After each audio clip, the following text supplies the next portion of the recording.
Bonjour à tous, c'est Mordu d'Auto. Je suis très content de vous retrouver pour une nouvelle vidéo et aujourd'hui je suis particulièrement content parce que c'est un véhicule exceptionnel que l'on va voir ensemble et c'est grâce à Sébastien qui est venu nous le présenter. Bonjour Sébastien. Salut. C'est très sympa de venir présenter ton combi sur la chaîne.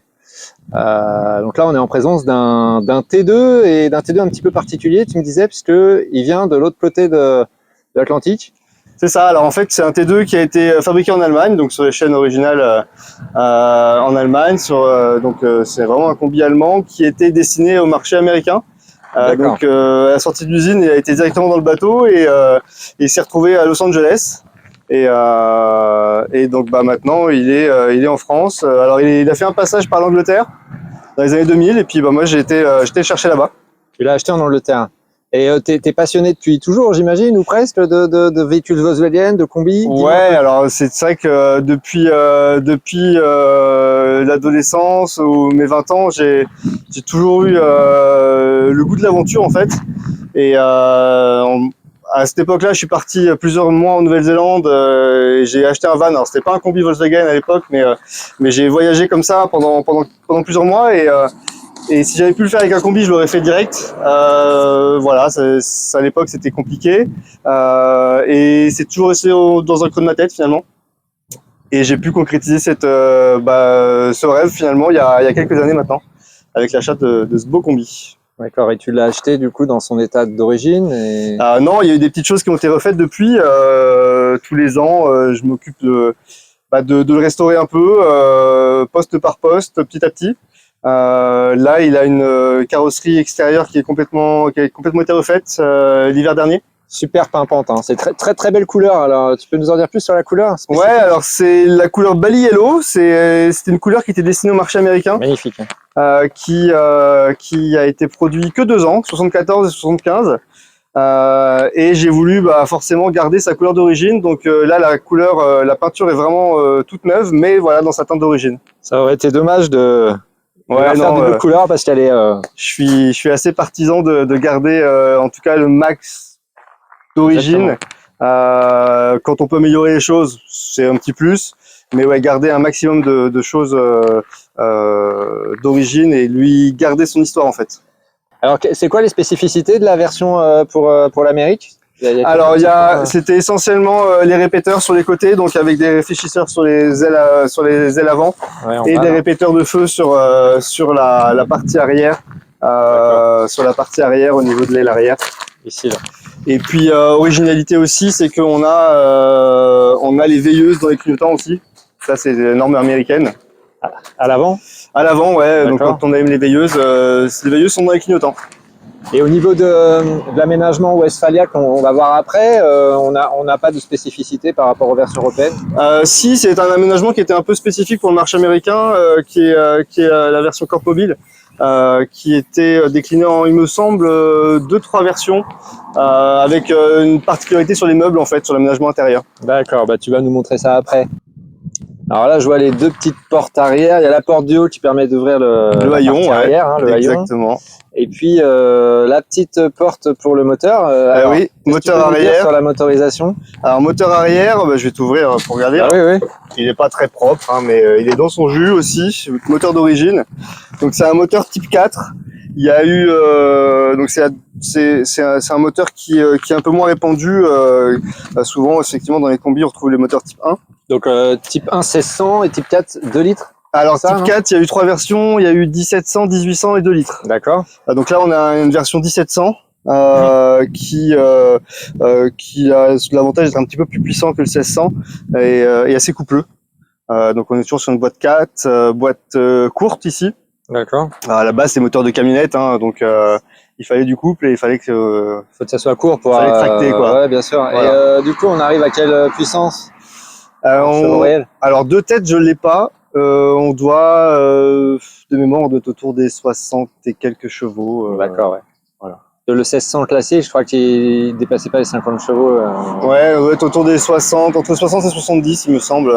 Ouais, donc ça sur marche cette version-là. plutôt pas mal parce que c'est plus léger qu'un T3. Moi j'ai un T3 avec un 1600 de 50 chevaux, donc là avec les meubles et tout, c'est quand même pas un foot de guerre. Ouais, bah oui, bah après c'est fait Mais pour. voilà, donc là ça doit marcher correctement, quoi. Ça fonctionne, ouais, ça fonctionne. On a de la chance en France d'avoir des jolies départementales, donc Oui, et de toute façon, voilà. l'esprit du véhicule c'est de se promener tranquillement. Exactement. Donc, de toute façon, on cherche On pas y va. On y va tranquillement. la La performance. promenade, ça commence quand on tourne la clé. C'est ça. Et voilà. C'est le moteur d'origine. C'est le moteur d'origine. C'est le moteur d'origine, ouais, tout Et à t'as fait. combien de kilomètres? Est-ce que ça fait plusieurs fois Ah, que le ça. compteur, possiblement? Alors, bah, comme c'est un modèle américain, donc le compteur est en miles. Et donc du coup, 5 chiffres sur le compteur, donc on sait pas combien il a fait le tour, peut-être 2, 3, 4 fois plus. Un tour du compteur, ça fait environ 160 000 km, puisque exactement. c'est 99 999 miles. C'est ça, ça fait avec 1 km pour un mile 6. Donc, là, actuellement, il a 19 000 miles. Voilà, il est tout jeune. Et nickel. Bon, bah, on va découvrir l'intérieur. L'intérieur aménagé, puisque allez, en fait, on a ici le logo Westphalia, donc c'est une version camping-car. Hein. C'est ça, c'est la version pour barouder, pour camper. Je te laisse nous présenter. Donc ici, on est sur l'aménagement camp mobile, donc avec un premier meuble ici qui était dédié au réfrigérateur et plaque de cuisson. Pareil, particularité des modèles US, c'est que il y a une bonbonne de gaz en fait qui est située directement sous le châssis. C'est du GPL, ouais. C'est du GPL. D'accord. Et qui alimente la gazinière ici. Donc rien de plus simple, on gagne de la place à l'intérieur pour stocker une bonbonne de gaz, puisqu'elle est là, elle est à l'extérieur. Et pour recharger, on s'arrête à la station essence, on fait le plein GPL. T'en as pour longtemps là, un plein de GPL, j'imagine que. Ouais. Ouais. Je pense que moi c'est simple, en 4 ans, j'en ai remis une fois parce que je me posais des questions. Mais j'en avais encore beaucoup dedans. Donc la gazinière, elle est sous la plaque là? La gazinière est ici, ouais. Alors elle est dans son jus, elle est pas mal abîmée, la plaque est pas mal corrodée, mais on aime le jus. Mais là, effectivement, donc on ouvre, tac, cette partie-là qui vient se clipser ici, et donc là on a accès à une petite gazinière avec deux feux gaz. Super. Et puis là-bas on a l'évier. Et donc ici on a l'évier avec la réserve d'eau qui initialement était dans ce compartiment-là. J'ai changé parce qu'elle est fissurée, donc j'ai changé, je l'ai mis dans cette partie-là ici. D'accord. Et j'ai optimisé pour avoir des rangements aussi, mais là du coup j'ai une réserve d'eau de 50 litres. Ah quand même. 50 litres d'eau propre. Alors la particularité à l'époque c'est qu'il n'y avait pas de récupération des eaux grises.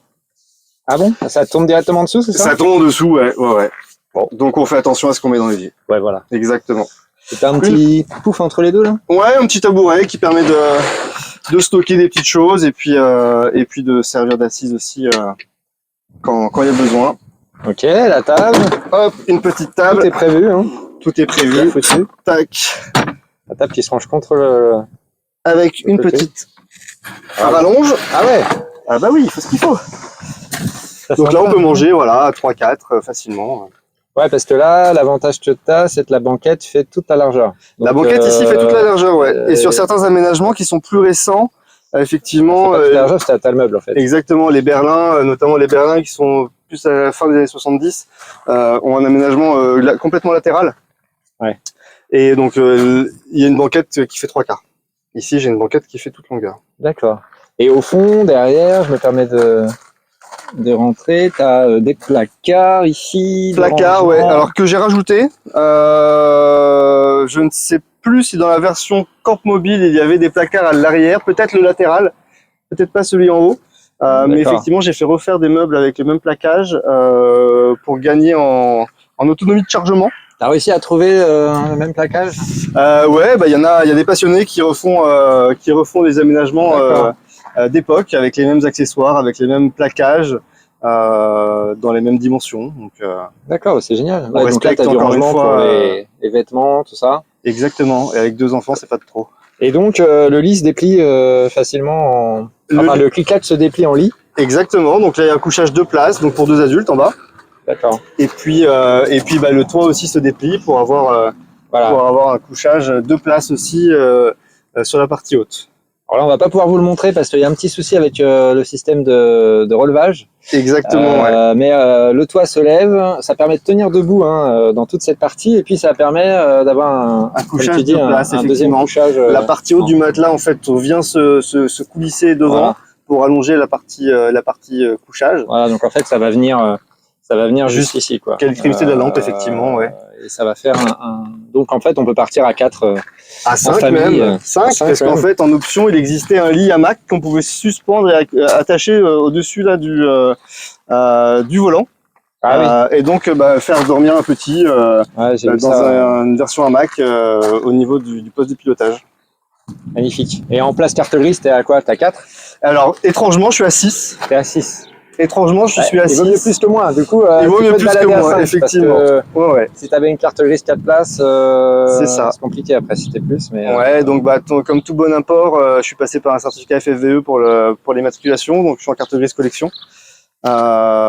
Et effectivement, ils m'ont validé 6 places. Bon, très bien. Il vaut trop que pas assez. Un petit peu le plus, peu le moins. Exactement. Et du coup, tu pars, c'est quoi tes destinations? C'est en France ou tu vas carrément en Europe? Alors pour le moment, j'ai fait que de la France avec des petits pas très âgés. On est parti essentiellement, on a vadrouillé là ces dernières années sur la France. Mais Il y a déjà beaucoup de choses à voir. Hein. Ouais, on a la chance d'avoir des merveilles à 2 heures de route. Donc voilà, mais les projets, il y en a plein dans la tête. Et je pense qu'on fera pas mal de voyages un peu plus loin aussi. Eh ben super. Attends. Alors là, on va découvrir l'intérieur de ton T2. Magnifique. Avec cette planche de bord plus moderne, évidemment, que sur le T1, qui faisait très années 50. Alors, il y a une spécificité, tu me disais, sur ces tableaux de bord? Ouais, encore une fois, sur le modèle US, on a une planche de bord qui est légèrement moussée, en fait. Pour contrecarrer un peu les modèles d'origine européenne, enfin qui étaient sur le marché européen, qui elle avait une planche de bord qui était tôlée peint. Pour rehausser la qualité. Ouais, pour donner voilà, le but recherché, je sais pas quel il était, mais sûrement la qualité, puis peut-être je sais pas, mieux survivre à la chaleur potentiellement. Ouais, je sais pas. Bon, en tout cas voilà, on est encore une fois dans son jus ici et avec les affres du temps qui sont passées quand même. Ouais, bah ça mais va. Qui restent très correctes. Ouais. Les contreportes, elles sont d'origine aussi? Les contreportes ont été changées. Les contreportes ont été changées. Et les sièges là? Alors les sièges sont d'origine. Sympa le motif, hein? Ouais, ça c'est pareil, c'est le motif d'époque. Les sièges sont d'origine, les garnitures sont d'origine, ça se sent un petit peu quand on est assis. Mais voilà, encore une fois, ça sera une petite réflexion qui sera fait au fur et à mesure du temps, comme pour le reste. Ah, c'est top, on retrouve en dessous des vides-poches. Des vides-poches, ouais, qui ont été rajoutées, que j'ai rajouté. Vides-poches en osier qui permettent d'ajouter encore un peu plus de praticité et de rangement quand on a besoin de vadrouiller, mettre une carte, un guide. D'origine, il n'y avait pas du tout de vide-poche? Non, d'origine, il me semble pas qu'il y ait une vide-poche. Peut-être sur certaines versions, mais j'en doute fortement. C'est vraiment des accessoires Ça se fait du coup, c'est fabriqué spécifiquement pour le T2 ou oui. c'est... Ouais, c'est des modèles qui sont faits pour T2, qui s'achètent sur les bons sites spécialisés et qu'on peut adapter facilement comme ça. Et un petit look de baroudeur, ça fait sympa. Hop là. Essayer de rien casser. Hop. Alors, le poste de pilotage, ça se résume à... un volant déjà. Un grand volant. Un volant, un levier de vitesse qui est aussi très grand, avec des courses très grandes. Alors certains modifient ces leviers de vitesse pour raccourcir la course, pour apporter un peu plus de confort. 2 compteurs à la base, compteur donc ici kilométrique, qui en miles, version américaine oblige. Et puis moi j'ai fait rajouter une sonde de température au niveau du moteur pour surveiller quand même. Surveiller un peu effectivement la chauffe. Donc j'ai rajouté ici du coup une sonde pour contrôler la température. Ouais. Et puis ensuite l'allumage de feu qui va se faire via un petit bouton poussoir ici. D'accord. Les warnings, dégivrage de la vitre arrière. Et il y a tout ce qu'il faut. Hein. Il y a tout ce le chauffage. Et le fameux cendrier qui a été présent dans tous les véhicules de ces époques-là, quoi. Ah oui, le cendrier avec le schéma des vitesses. Le schéma des vitesses. Exactement. Et puis le frein à main ici. Et le frein à main, tout à fait, ouais. Ah, c'est marrant. Voilà, donc là, ici, on freine. La manière des 2 chevaux. Eh ben écoute, c'est top. Alors, Qu'est-ce qu'on a là? Une petite glacière. Bah, une glacière, oui, parce qu'effectivement le frigo d'origine, je l'ai remplacé. Il fonctionnait plus du tout, il était plus du tout efficace. C'était un frigo qui marchait à l'électricité, donc soit en 12 volts en roulant ou en 110 volts quand on était branché en camping, 110 volts parce que encore une fois version américaine. Donc j'ai retiré le frigo qui était sous la plaque et j'ai acheté cette petite glacière à compression. Gros avantage, c'est que la consommation est beaucoup plus raisonnable et une tenue dans le froid aussi beaucoup plus performante. Quand il fait 35 degrés dans le combi, on arrive à maintenir à 4-5 degrés dedans. D'accord, et tu as une batterie secondaire du coup? J'ai installé une batterie secondaire avec un chargeur de cette batterie-là qui recharge ma batterie automatiquement quand je roule, qui switch entre la batterie moteur et la batterie auxiliaire. Donc, avec un coupeur séparateur? Ouais, c'est un peu plus qu'un coupeur séparateur, c'est vraiment des chargeurs beaucoup plus modernes là qui se font depuis quelques années et qui permettent de protéger la batterie auxiliaire et de couper la charge au bon moment et de protéger l'alternateur aussi. D'accord. Et si tu roules pas, t'as du froid pendant, enfin, ça tient combien de temps? 2-3 jours? Là sur cette batterie là, j'ai une batterie qui fait 110 ampères-heure en gel. Je tiens facilement de bonnes journées. Ouais. Tu l'as mise où la batterie? La batterie elle est derrière, dans le meuble derrière latéral. Ok. Bah écoute, c'est top. On démarre le moteur, on va faire un petit tour. Allez, on démarre. Alors tu dois avoir un sacré succès quand tu roules avec ce véhicule. Hein. Bah, c'est effectivement un véhicule qui attire la sympathie. On est tout de suite, les gens sourient, on est pris à partie de façon très agréable par les gens. Je pense qu'il y a pas mal de gens qui montent du doigt pour montrer à leurs enfants, à leurs petits-enfants. Et ça doit rappeler pas mal de souvenirs à pas mal de monde en fait. Et effectivement, c'est un peu une voiture ça fait rêver, hein, de toute façon. Sourire, ça fait rêver beaucoup de gens et d'autant plus qu'après la période de confinement qu'on a connue, les gens ont envie de s'évader. Hein, et donc ça, c'est une petite maison sur roue. Et ouais, en fait, on tourne la clé, on se dit tiens, où on va. Et puis on y va, et puis on s'arrête quand on veut, où on veut, avec qui on veut, on profite. Aujourd'hui, c'est vrai que c'est vraiment le luxe. C'est ça, c'est de pouvoir se dire tiens, on s'échappe en fait du quotidien, on s'échappe facilement. Et comme tu disais, après les périodes de confinement, on a pas mal de monde avait besoin de ça, et c'est vrai qu'il y a un énorme engouement quand même aujourd'hui sur ce type de véhicule, qu'il soit plus moderne ou rétro comme le combi. C'est ça. Et par rapport à cet engouement, qu'est-ce que tu donnerais comme conseil à des gens qui chercheraient aujourd'hui un T2 comme ça? On va dire. Ce qu'il faut faire, c'est faire super attention avec qui on travaille en fait, à qui on l'achète.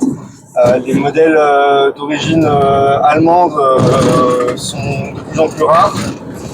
Donc, pas beaucoup se tournent sur les modèles importés, notamment d'Amérique du Sud, Brésil, Mexique. Et on trouve de tout sur ce marché-là, des véhicules qui peuvent être en très bon état, très bien restaurés, mais beaucoup de véhicules aussi qui sont maquillés, le mastic de plusieurs centimètres d'épaisseur est présent, avec une belle peinture, et puis voilà, donc derrière c'est beaucoup de frais, et donc moi je conseille surtout les gens qui veulent se lancer de bien choisir les personnes avec qui ils veulent travailler, de choisir des gens sérieux, qui ont pignon sur rue, que les gens connaissent, et il n'y a que comme ça qu'on pourra ne pas avoir trop de mauvaises surprises, parce que des surprises après on peut en avoir, ça sur un véhicule qui a une cinquantaine d'années voire plus pour les premières versions des combis, et on peut avoir des surprises, c'est sûr, mais bon voilà, on met les chances de ce côté, et on travaille avec des gens sérieux.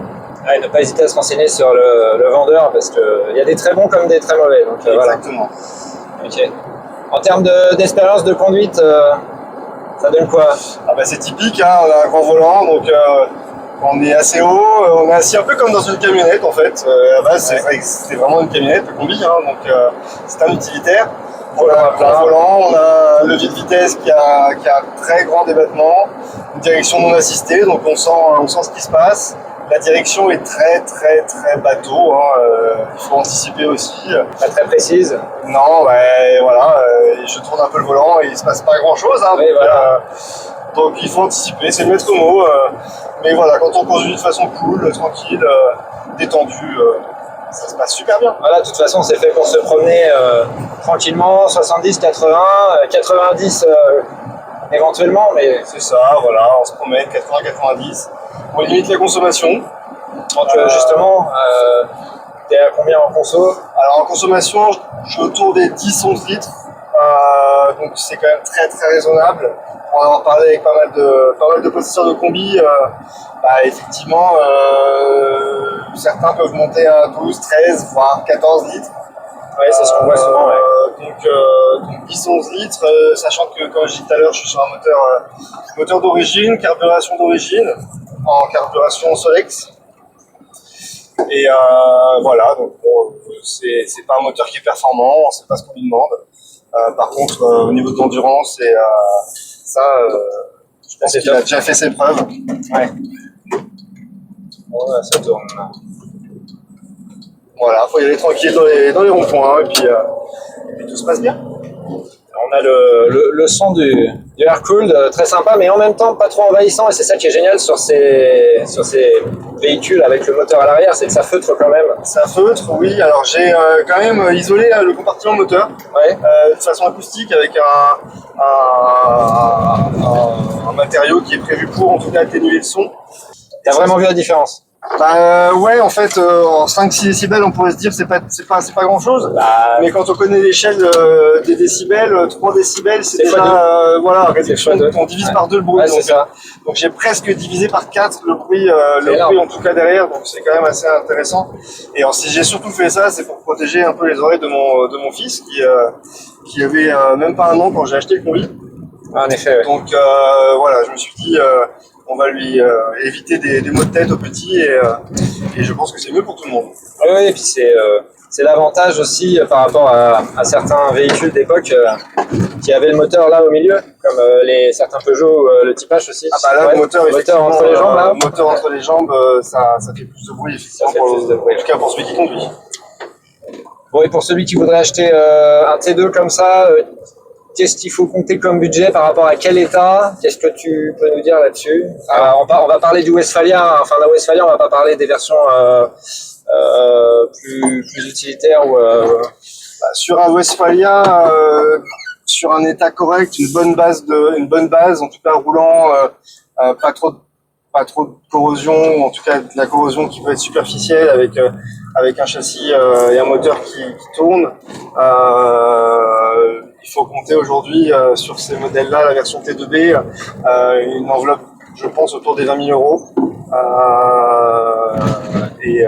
Mais qui déjà peut faire un peu de route. Et après, encore une fois, tout dépend de ce qu'on veut faire. Si on veut un état concours, dans ce cas-là, il faut faire au minimum x2. Ouais. En tout cas, encore une fois, sur les T2, les T1, les prix s'envolent complètement. Ouais. Donc, de toute façon, les prix se sont envolés sur toutes les générations. Hein. Les prix, même les T3 aujourd'hui, c'est vrai que tout a gapé. Les T1 aujourd'hui en très bon état, je pense qu'on peut être autour des 55-60 000. Un T2 en très bon état, on va être autour des 35-40. Et puis un T3 en très bon état, on va approcher des 20 000, je pense. Voire même on dépasse.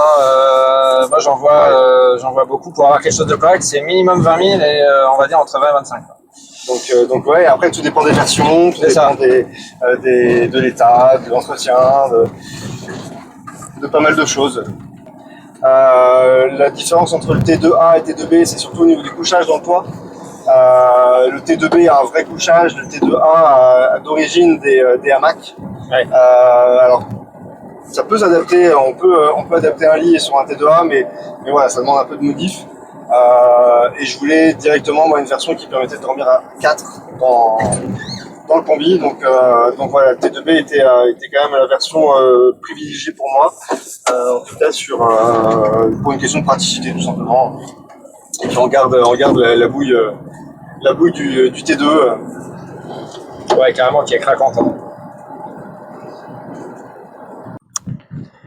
Bah, Sébastien, un grand merci de Bah, ce je t'en petit prie. tour et de cette présentation qui m'a fait rêver et qui va faire rêver plein de gens, je pense.